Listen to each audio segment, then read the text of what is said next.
Stop, you shouldn't buy the Honeywell HPA100 until you hear this.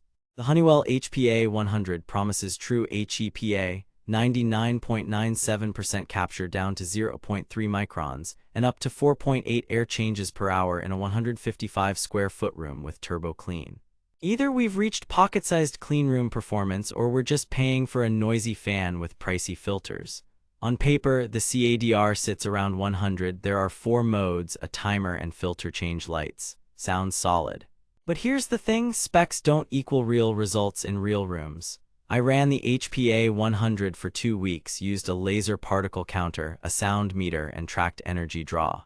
I've put the direct link to check current pricing in the description, but before you click anything, let me show you what I discovered after 2 weeks of testing.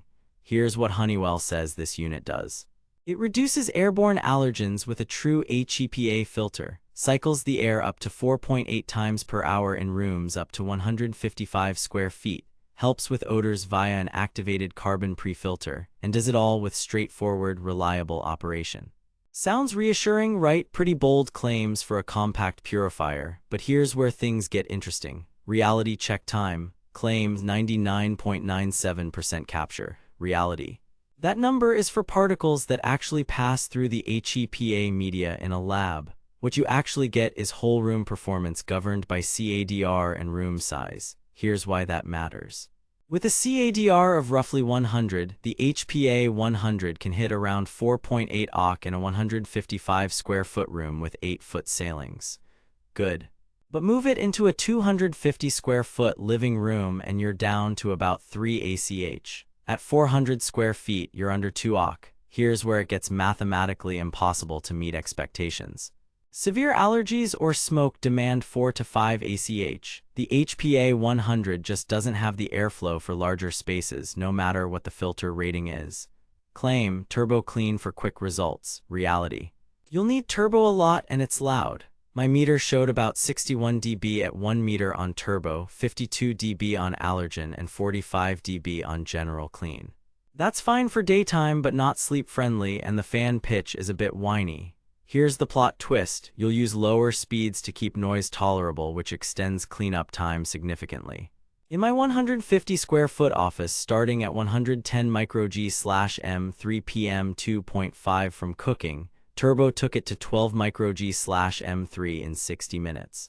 On general clean, it needed 2 hours to get below 15 microg/m3, functional but hardly lightning fast. Claim, helps with odors. Reality, the carbon pre-filter is a thin sheet that focuses on trapping larger particulates and a bit of VOC adsorption.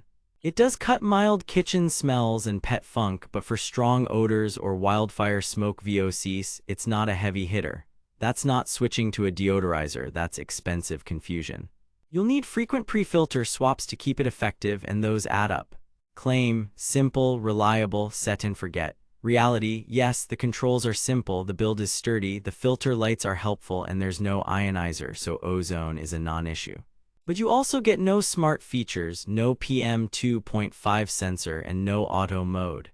In 2026, competitors at the same price give you app control, air quality readouts, and automatic ramping. Here's where things get sketchy on value. You're paying classic brand pricing for 2016-era functionality. Evidence from user reviews backs this. The HPA100 has a strong average rating overall, with praise for solid filtration in small rooms. The consistent complaints, noise on high, and filter cost. OEM HEPA filters run about $25 to $30 annually for this model, plus a pre-filters every 3 months at roughly $10 to $15.